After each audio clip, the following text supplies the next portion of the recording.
una de las primeras informaciones que podemos tener dentro de una carta natal, así como una predisposición, por llamarlo de alguna manera así como más general, de las fortalezas y debilidades, está, por ejemplo, en la distribución de los elementos dentro de lo que es la carta natal, ¿no? Entonces, si tenemos, por ejemplo, una preponderancia de signos de fuego, o de planetas en signos de fuego, vamos a encontrar que a nivel psicológico, por así decirlo, o personal, vamos a encontrar una persona o personas con una predisposición a la asertividad, a la estos son, por ejemplo, estos son simetrías del fuego, ¿vale? Espontaneidad, asertividad, impulsividad, inmediatez, intensidad, pasión. Todo esto son simetrías del elemento fuego. Si me voy a nivel fisiológico, estos signos de fuego van a tener una predisposición a la salud y a la rápida recuperación en caso de que caigan, ¿vale? Por ejemplo, la persona coge un frío, una especie de gripe, se acuesta, se mete en la cama, suda como si Dios le hubiera venido a ver, y al día siguiente se levanta como si no le hubiese pasado nada. Así, por ejemplo, reaccionan los signos de fuego. Estos también son simetrías, es decir, hay simetría de fuego, también es la predisposición a la salud y a la rápida recuperación. Y también son simetrías, como estamos hablando del elemento fuego, puede haber procesos asociados a los excesos o asociados a las carencias. Por ejemplo, un exceso sería el estrés, la ansiedad, el vivir en base a expectativas. ¿Cuál sería luego la carencia? Si yo tengo la predisposición a futurizarme, a vivir en función de expectativas y no consigo las cosas, aparece la frustración, que sería una simetría de ese exceso de expectativa, por ejemplo, ¿vale? Entonces, las simetrías es en lo que se convierte algo que debería de ser de una manera y termina siendo de otra, pero no deja de ser la misma información, ¿de acuerdo? Entonces, como os decía, puede haber excesos, como en este caso que decíamos, el estrés, el ser un poco excesivo en todo, o la carencia. Muchas veces las personas con mucho fuego terminan perdiendo tanta vitalidad. Normalmente hay mucha vitalidad en estas personas, pues se pierde tanta vitalidad que es como no tener fuerza ni energía para levantarme, ni siquiera para abrir los ojos, porque paso de tener mucho a no tener nada. Digamos que sería como muy extrema esa percepción, esa simetría, ¿no? Tengo mucho, a veces excesivo, por ejemplo, un exceso de fuego en el sistema nervioso lo que genera es muchísima inquietud del sistema nervioso. Ese mismo fuego en un universo más intelectual lo que puede generar es un borbotón de pensamientos y pensamientos que al final acaban enfermando a la persona, ¿de acuerdo? O momentos donde hay carencia, es como si el intelecto no acabase de encontrar la manera de ponerse, por ejemplo, en movimiento, ¿de acuerdo? Eso cuando se asocia el fuego a otro elemento que tiene que ver con la actividad mental. Si nosotros nos vamos al elemento tierra, pues podemos hablar como simetrías, pues que es un elemento de practicidad, paciencia, constancia, seguridad, tranquilidad, la capacidad de arraigo, es decir, de que la vida tenga sentido por sí misma, y también dentro de los elementos de la tierra está la capacidad de disfrute, pero por simetría también está la exigencia y está también, por ejemplo, el perfeccionismo. Entonces, el disfrutar me sana, pero la simetría del disfrutar, que sería la exigencia, el anteponer, por ejemplo, el trabajo al sentido del placer o del descanso, me enferma. Normalmente los signos de tierra, si nos vamos a nivel fisiológico, vamos a ver que hay mucha fortaleza. pero la fortaleza es física, pero también mental. E incluso puede ser también emocional, depende un poco ya de... Esto depende mucho de las cartas, claro, esto no son... Estamos hablando de muchas generalidades, ¿de acuerdo? Y aunque en general los signos de tierra tienen fortaleza y resistencia, cuando caen, la recuperación es muy, muy lenta. De hecho, una de las cosas más importantes cuando hay mucha tierra en una carta es que la persona aprenda a encontrar su propio ritmo y su propia forma para hacer las cosas. A una persona con mucha tierra no se la puede exigir correr ni ir a más velocidad de la que realmente puede ir, porque eso termina generando precisamente la exigencia, el tengo que, el debería, y ahí, en lugar de utilizar esa fortaleza mental o física, la convertimos en qué? En aguantar y tirar, en aguantar y tirar, y lo que hago es desgastar, por así decirlo, los sistemas.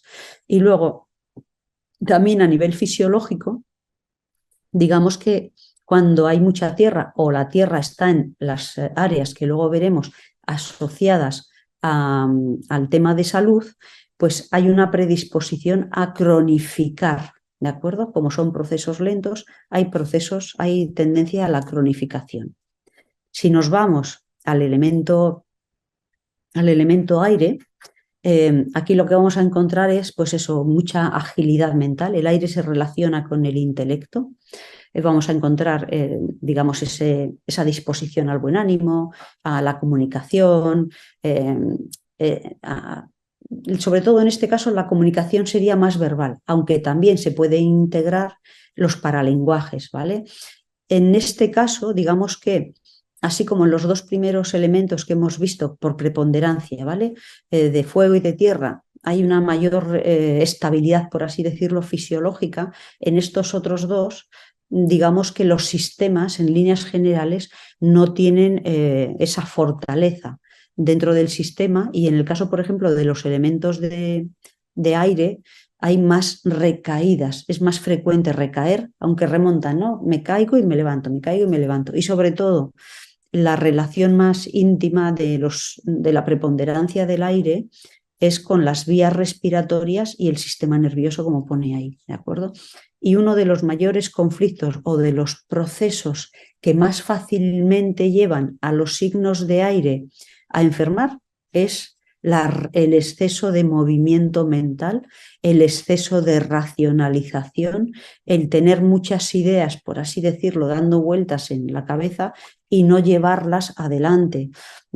Hay demasiada predisposición a la racionalización, a pensar las cosas más de la cuenta, y al final, si pienso mucho, no lo llevo adelante, ¿de acuerdo? Entonces, por ejemplo, en el elemento del aire es muy importante, si se tiene una idea, llevarla para adelante, ¿vale? Luego veremos también cómo se puede hacer.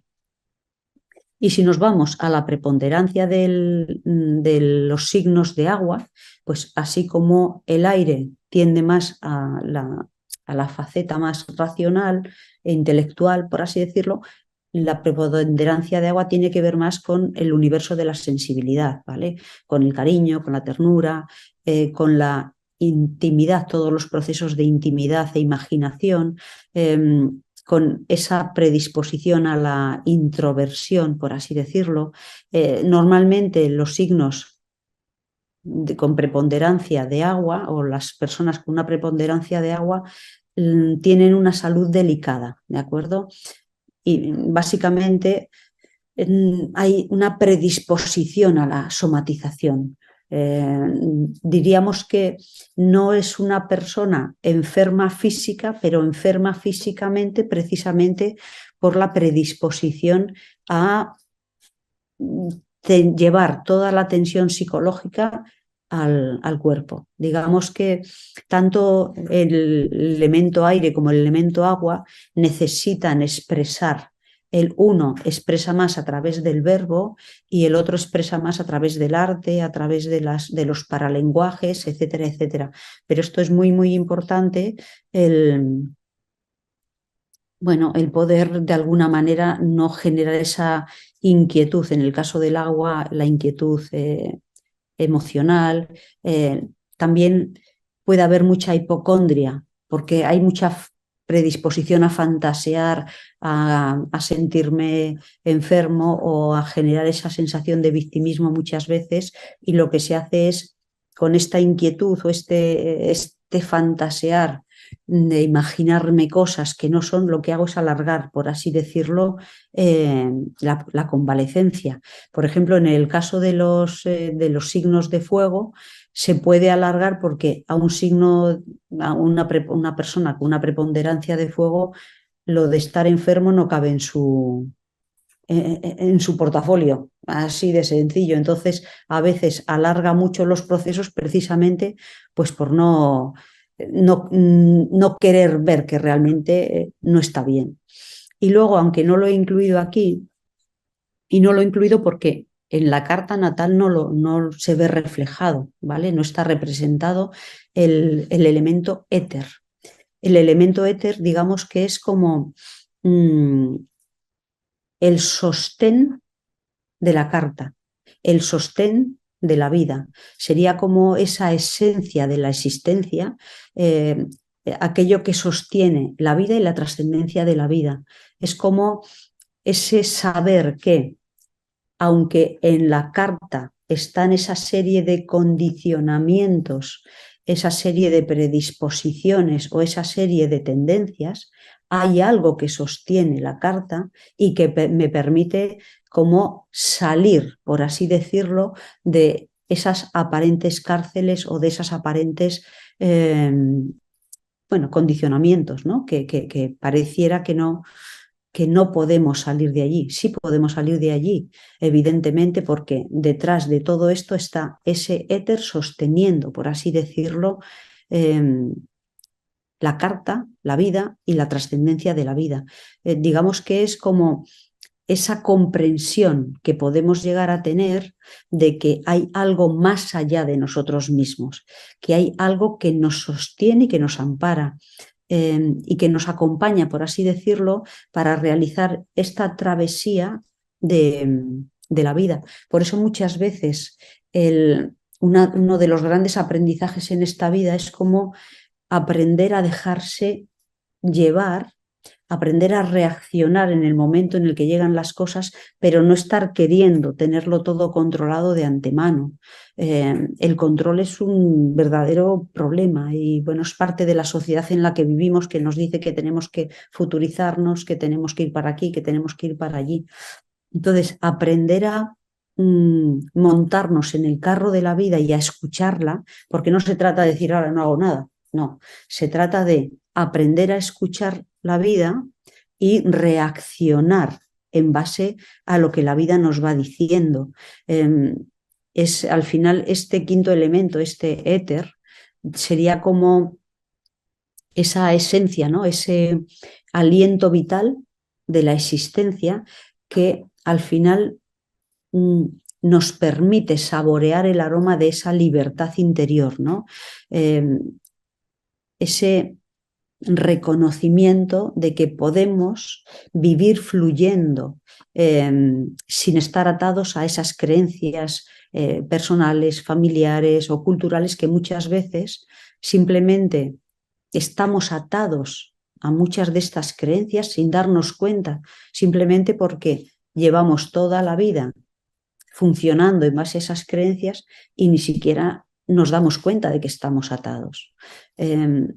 Lo primero, evidentemente, es reconocer, comprender y luego ver dónde están o cómo puedo encontrar esas salidas para vivir fluyendo, ¿de acuerdo? Y todos los seres humanos, todos, absolutamente todos, tenemos la potencialidad de fluir en algún aspecto, no en todos, porque no estamos en una época en la que sea todo luz, como creo que ya nos hemos dado cuenta, ¿no? Pero aquellas áreas donde tenemos esos talentos innatos, esas habilidades totalmente naturales, aquello con lo que nacemos, que muchas veces no les damos valor porque no nos cuestan esfuerzo. aquellos talentos, aquellas habilidades con las que nacemos, son precisamente las que nos permiten fluir sin esfuerzos añadidos. Pero además, el uso de estas habilidades, de estos talentos o de estos dones naturales, de aquello que es innato, nos permiten actualizar, por así decirlo, la intuición en diferentes formas y en diferentes aspectos. Por ejemplo,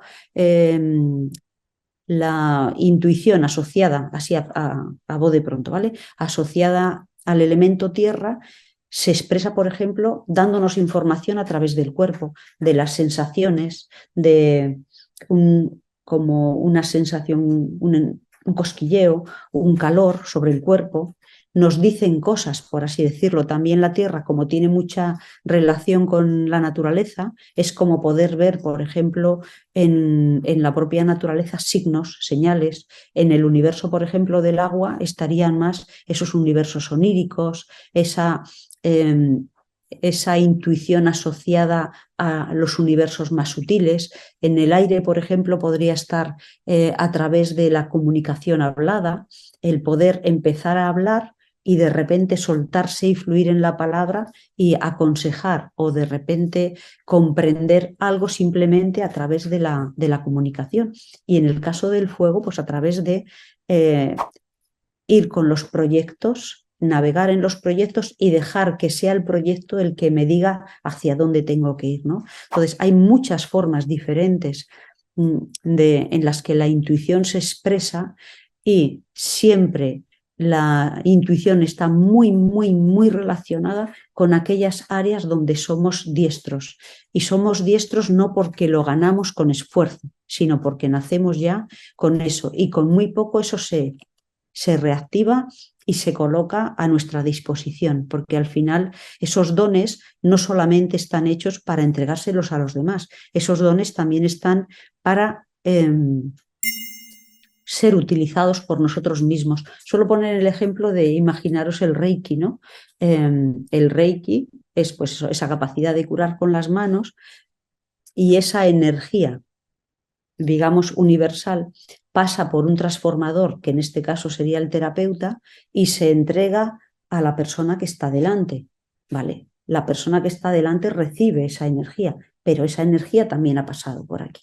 Bueno, pues todos los procesos donde están esos dones, esos talentos, esas habilidades naturales son algo similar.